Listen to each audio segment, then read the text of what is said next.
사회공동연구원 김철입니다. 제가 이렇게 말씀드릴 내용은 작년 말에 이제 썼던 저희 연구원의 이슈 페이퍼 내용을 약간 이제 수정 보완한 것이라고 보시면 될 것 같고요. 그 중에서 이제 도입에 관한 사항들은 좀 빼고 지난 8년간의 운영과 관련되는 그런 내용, 특히 이제 지방 공공기관 중심으로 해서 말씀드리도록 하겠습니다. 운영 현황을 보면 일단 서울시에서는 노동이사가 축소되고 있는데요. 그 근거가 이제 국가공공기관과 이제 균형을 맞춰서 그런 기준을 하겠다라는 건데, 사실 이 국가공공기관 같은 경우에는 이전에 공기업 준정부기관이 정원이 50명 이상이었습니다. 그러다가 2년 전에 이제 300명 이상으로 바뀌었거든요.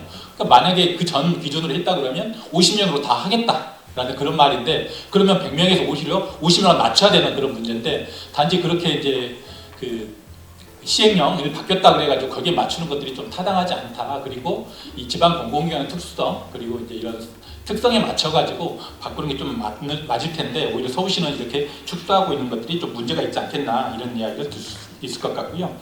경기도 같은 경우에는 노동이사를 그러니까 실제 이제 강제 도입 조항을 삭제를 했다가 여기에 이제 많은 문제제기가 있어서 다시 이제 의무화하는 그런 이제 조항을 다시 이제 추진하고 있고요.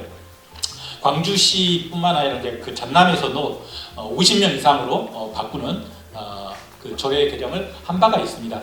다만 전남 같은 경우에는 강제노조원을 제외하고는 사실 50명 이상으로 했기 때문에 많은 기관에 도입을 했어야 됨에도 불구하고 이제 거기 말고는 도입이 안 되는 걸로 알고 있고요. 그래서 사실 이제 이런 실제 조례에 그러니까 정원을 몇 명을 하는가 이것도 중요하겠지만 그만큼 지자체에서 좀 의지를 가지고 이런 이제 좀 도입을 추진하는 것들이 상당히 중요하다라는 그런 말씀을 드릴 수 있을 것 같습니다. 충남에서는 노조 조합원 자격을 유지하도록 하고 있습니다. 사실은 이제 이와 관련해서 국가 공공기관도 그렇고 지방 공공기관도 대부분 노동조합 자격을 다 박탈을 하고 있습니다. 노동사에.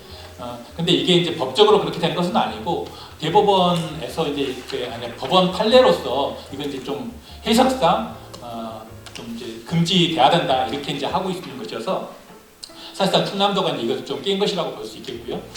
이와 비슷하게 대전에서도 이와 같은 규정을 두지는 않고 있는데, 대전은 이제 노동이사가 이제 임명되어 있지 않기 때문에 좀 이제 한계가 있는 것 같습니다. 부산시는 노동이사에게 안건 부의권을 부여하고 있습니다.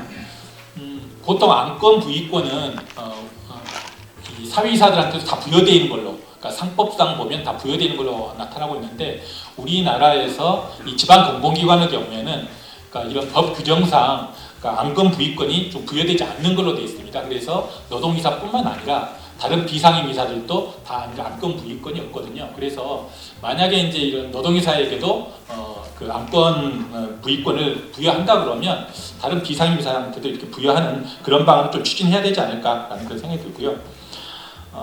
그리고 대전시나 몇 군데 이제 기초자치단체에서 노동이사제 전에는 제정이 돼 있지만 실제로 노동이사가 임명이 안 된 그런 곳도 있습니다. 그래서 여기는 이제 지자체가 소극성을 보이기 때문에 그러하다라는 그런 말씀을 드릴 수 있겠고요. 그리고 여전히 이제 제주도를 비롯해서 몇 군데 광역지자체에서는 도입이 안 돼 있습니다. 이런 운영 현황에 따라서 좀 운영상의 쟁점도 좀 발생하고 있는데요. 앞에서 이제 좀 말씀을 많이 하셨기 때문에 거기에 중복되지 않는 선에서 몇 가지만 말씀드리도록 하겠습니다. 우선 노동이사의 이제 선출 방식과 관련해서는 아까 이제 전직원 투표 방식 그리고 과반수 노조 추천 방식 이렇게 두 가지가 있다고 그랬는데, 지방 공공기관은 대부분 다 이제 전직원 투표 방식을 취하고 있기 때문에 크게 좀 문제가 되진 않을 것 같습니다. 다만 전직원 투표로 뽑힌다 하더라도 사실 그 위에 가서 그러니까 임원 추천위원회나 그리고 선임 과정에서 탈락할 가능성이 있다는 것, 이게 이제 큰 문제로서 맨 처음 서울시에서부터 이제 좀 논란이 됐었고요. 이게 이번에 이제 2023년도에 서울교통공사에서 실제로 이제 벌어진 바가 있습니다. 근데 이게 지방 공공기관뿐만 아니라 국가 공공기관도 좀 마찬가지인 것 같습니다. 제가 얼마 전에 서울 철도공사 임원 추천위원회 임원 추천위원으로 들어갔었는데요. 거기에서도 노동이사가 2명을 추천하게 돼 있는데 1순위, 2순위를 정하는 것이 아니라 그냥 무작정 무순위를 올리고 있습니다. 그러니까 노동조합에서는 그러니까 1순위를 그러니까 하도록 이렇게 돼 있지만 사실상 그 임추위에서는 그런 것들에 대해서 아무런 권한이 없고요. 그래서 만약에 이게 공문위에 올라간다 하더라도 그러니까 공문위에서는 그러니까 2순위를 그러니까 정할 수 있는 그래서 이제 노동조합의 뜻과 다르게 이제 될 수 있는 그런 여지가 있는 걸로 나타나고 있습니다. 그러니까 지방 공공기관에서는 그게 이제 더욱더 극심하게 나타날 수 있는 것이고요. 그래서 이와 관련된 사항들을 좀 고칠 필요가 있지 않겠나라는 생각이 들고 있습니다. 그리고 노동조합 그 조합원 자격 유지와 관련해서는 사실 이거 이제 맨 처음부터 많이 논란이 됐던 것인데 여기 계신 분들이나 대부분에 있어서는 노동이사의 취지상 당연히 이제 노동조합원의 자격이 좀 부여돼야 되지 않겠는가라는 이제 그런 말씀을 하시고 있고요.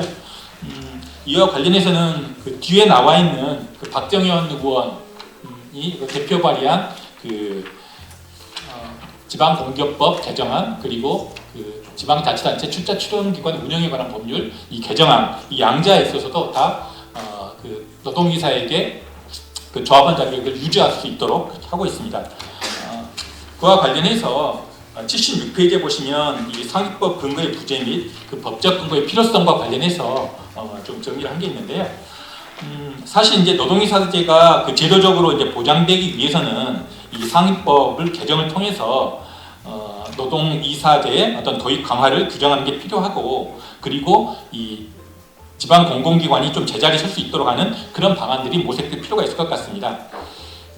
이에 대해서 이제 그 행안부를 비롯해서 좀 반대 입장을 표명하고 있는 곳에서는 그러니까 이런 노동이사제와 관련된 세부 사항은 그 지자체가 좀 각자 이렇게 좀 자율적으로 판단해야 되는 거 아니냐 그리고 실제 법적 근거를 추구한다 그래가지고 어떤 실익이 있겠냐 이런 식의 이제 그 의견을 표명을 하고 있는데요.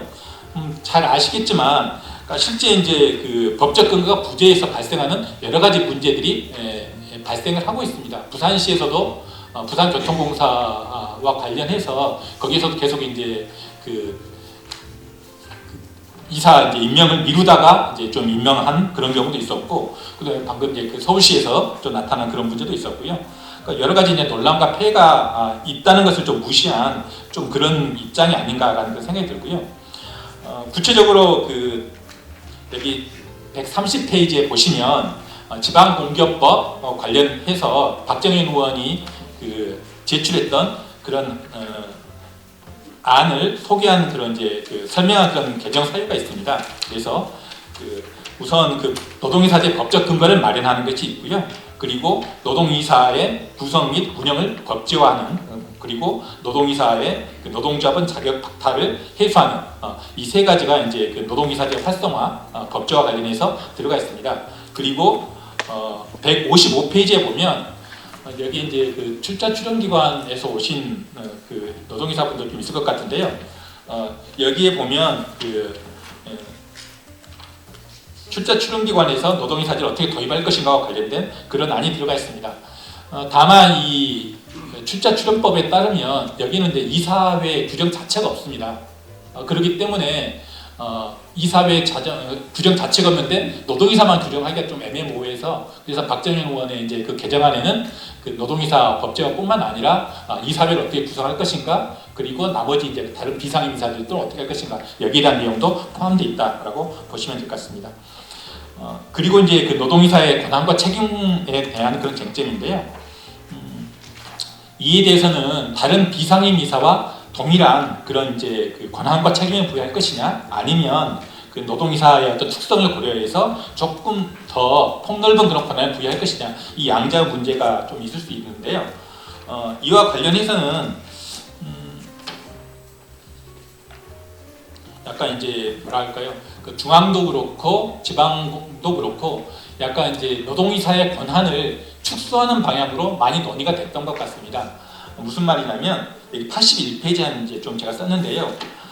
노동이사가 직원과 임원의 이중적 지위를 가지고 있기 때문에 사실 어떻게 보면 노동이사가 이 양자 지위를 어떤 것을 좀 우선할 것인가 이런 문제가 발생을 하고 있는데 지금 현재 그 국가공공기관의 주무부처라고 할 수 있는 기재부 그리고 지방공공기관에서 이제 나름대로 이제 이런 그 법령과 관련된 권한을 가지고 있는 행안부나 여기서는 모두 다 약간 이제 그 어느 한쪽 그러니까 노동이사의 직원으로서 지위 그리고 임원으로서 지위 이 양자가 약간 충돌하는 경우에는 약간 자기 쪽에 유리하도록 그러니까 노동이사의 권한을 줄일 수 있는 방향으로 해석을 하고 있습니다. 그래서 어떤 때는 임원이기 때문에 안 된다. 어떤 때는 직원이기 때문에 안 된다. 이런 식으로 해석을 하고 있는 것이죠. 그래서 임원 추천위원회와 관련해서도 다른 비상임사들은 다 행사할 수 있음에도 불구하고 노동이사는 직원이기 때문에 안 된다. 이런 식으로 하고 있습니다. 그래서 동일한 권한을 행사할 수 있다고 하지만 사실상 그런 쪽에서 오히려 더 불이익을 받고 있다라는 것이고요. 이런 측면에서 한성욱 이사께서 말씀하신 그런 불이익 금지 이런 것들이 좀 여기서 동일하게 좀 해당되는 게 아닌가라는 그런 말씀을 드릴 수 있을 것 같습니다.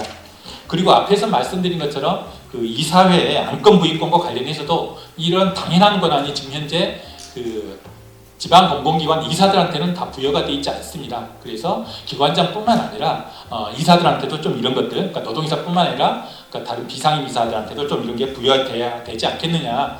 이것들이 이제 이사회를 활성화하는데도 도움이 될 수 있다라는 그런 말씀을 드릴 수 있겠고요. 임원 추천에는 이제 방금 말씀드렸고, 그리고 노동이사에 대한 이제 지원과 역량 강화와 관련해서는 교육이 약간 더 문제가 될 것 같습니다. 이에 대해서는 이제 서울시가 맨 처음부터 이제 이걸 도입을 하면서 상당히 많은 노동이사에 대한 교육들을 실시해 왔는데요. 지금 현재 와서는 대부분의 교육들이 국가 공공기관 중심으로 해서 행해져 있고, 지금은 이 지방 공공기관의 경우에는 노동이사들도 약간 교육을 많이 받기 힘든, 오히려 만약에 받으려고 한다 그러면 자비를 이제 내가지고 하는 이런 경우가 많고, 사실 기관에서 신경을 쓰지 않고 있고 지자체도 별로 소극적으로 임하고 있기 때문에 지방 공공기관 노동이사들이 오히려 교육을 받는 기회가 많이 제약되어 있는 그런 상황이 있습니다. 그래서 오히려 이제 이런 교육을 비롯해서 이런 지원과 역량을 강화하기 위한 그런 여러 가지 방안들이 좀 모색되지 않겠나라는 그런 말씀을 드릴 수 있겠고요. 처우와 관련해서는 아까 말씀드린 대로 불이익 금지 이게 이제 좀 여기 적용돼야 될 것 같다라는 생각이 들고, 그런 측면에서 신분상 활동상의 어떤 안정화 대책 이런 것들이 강구될 필요가 있을 것 같다라는 말씀을 드릴 수 있을 것 같습니다. 특히나 노동이사로서의 직무 수행이 좀 직원으로서의 지위에 불리한 영향을 주는 그런 결과가 초래하지 않도록 이렇게 하는 것들이 상당히 좀 중요할 것 같다라는 그런 생각이 들고요.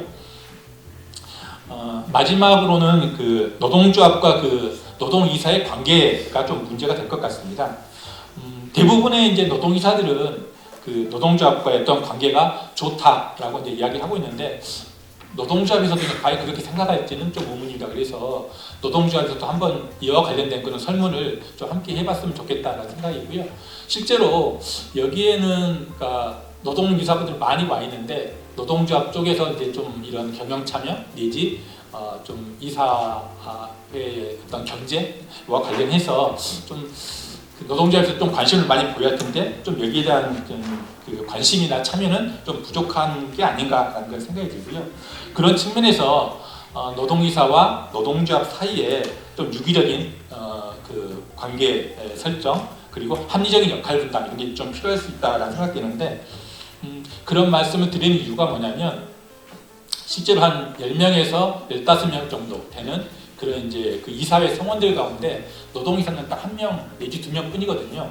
그래서 만약에 한 2명 가지고 있으면 당연히 기관에 이제 포섭되거나 좀 이제 고립될 수 있는 그런 가능성이 있기 때문에 좀 이제 자신의 어떤 그런 역량을 좀 보완하기 위해서라도 저는 노동조합과의 협력적이고 유기적인 관계 설정이 상당히 중요하다라는 그런 말씀을 드리고 싶고, 지금 현재 우리나라 상황에서 이전 박근혜, 이명박 정부부터 시작해가지고 전반적으로 노동조합의 경영 참여 그리고 기관 견제에 관한 그런 권한이 상당히 많이 축소가 되고 있는 상황입니다. 그래서 사실 이제 서구 같으면 노동조합이 행사할 수 있는 그런 권한들도 인사상, 경영상의 어떤 권한이다 그래서 많이 빼앗기고 있는 그런 상황이고요. 그래서 오히려 이런 영역에 있어서는 노동이사와 노동조합의 어떤 역할 분담을 통해서 노동이사가 적극적으로 이런 것들을 좀 행사할 수 있고, 그래서 이것을 노동조합과 좀 공유하는 이런 것도 좀 필요하지 않겠나라는 그런 생각이 듭니다. 다시 말해서 노동조합 입장에서도 노동이사를 단체 교섭 틀 확장의 일환으로서 좀 바라볼 필요가 있겠고, 그런 측면에서 노동이사를 좀 적극적으로 활용했으면 좋겠다 그런 생각입니다. 또한 지방 공공기관을 보면 그리고 중앙도 마찬가지인데요. 노동이사가 있다는 것만으로 사실 이제 이사회에 있어서 어떤 그 전에 사전에 안건 같은 것들을 그러니까 파악을 하고 또 이제 그 참여하고 발언권을 유지하고 정보를 공유하고 이런 것들이 조금 더 약간 약화되지 않았나라는 생각이 들고 있는데요.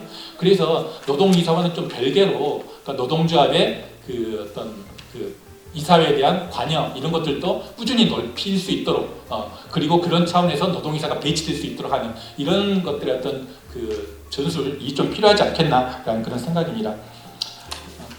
그래서 이걸 정리를 해보면 노동이사가 안착을 위해서는 좀 몇 가지가 좀 필요하다고 생각되는데요. 우선 당연하게 이제 앞에서 말씀드린 대로 그 노동이사제의 법적 근거를 마련해서 제도적 보장하는 게 필요하다라는 말씀드릴 수 있을 것 같습니다. 여기에 대해서는 이제 그 이정희 박사님도 그리고 이제 박태주 박사님께서도 좀 말씀을 좀 드릴 것 같고요. 그리고 방금 말씀드린 대로 노동조합이 공공기관 지배구조, 특히 이사회에 개입하는 방안이 꾸준히 고민될 필요가 있겠다. 계속 말씀드린 것처럼 노동자의 관여도는 계속 축소되고 있는 그런 이제 경향이 있는데요. 좀 이런 것들을 좀 역전시켜서 오히려 좀 그러니까 좀 강화하는 그런 그 관여도를 강화하는 이런 방향으로 나아가야 되겠다라는 생각이 있고 이를 위해서는 노동 이사제를 그 지배구조의 민주화 그리고 그 참여적인 어떤 지배구조 확립을 위한 어떤 수단으로서 그리고 토대로서 이렇게 좀 생각하는 그런 노동이사제의 어떤 인식 전환이 좀 필요하다라는 말씀드릴 수 있을 것 같습니다. 지금 현재는 좀 이런 게 되지 않고 있어서 노동이사는 따로 놀고 있고 그 노동조합은 여기에 대해서 별로 이렇게 관심을 보이지 않고 있는 이런 것들이 계속 악순환되고 있다는 생각이 들어서요. 좀 이런 것들을 깰 수 있는 그래서 그 공공기관 경영 감시를 통한 어떤 지배구조 개선 이런 것도 좀 필요하다라는 그런 말씀을 드릴 수 있을 것 같습니다. 특히나 이제 그 지방 공공기관도 그렇고 국가 공공기관도 마찬가지인데 이 중앙에서 어떤 중앙 집중적인 그런 과도한 통제가 저는 노동조합을 그 노동이사제를 비롯해서 그 경영 참여를 좀 막고 있다라는 생각이 들어서요. 그래서 좀 이런 것들을 좀 변형할 수 있는 그래서 이걸 깰 수 있는 노동이사제 어떤 혁신 이런 것이 좀 필요하다라는 그런 말씀을 드릴 수 있을 것 같습니다. 이 정도로 말씀드리겠습니다. 네, 수고하셨습니다. 많은 내용을